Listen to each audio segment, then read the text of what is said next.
Ами аз не мога да спра да мисля за него, за мама. Ти казваш, че той е обожавал тя, значи е била късметлийка. Дойде време да кажем на здраве за младоженци. На здраве, на здраве. Не я обичах.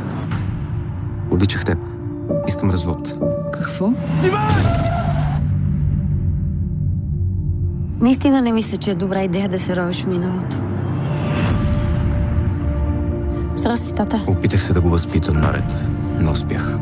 Чест, морал, работа и дисциплина. Моля ти се спри, излагаш ме! Моята ти... Не ги ли научиш сега? Живота ще те разбие. Тебе живота не те ли е разбил? И къде отиваш? Френския легион. Така съм най-далеч от тебе.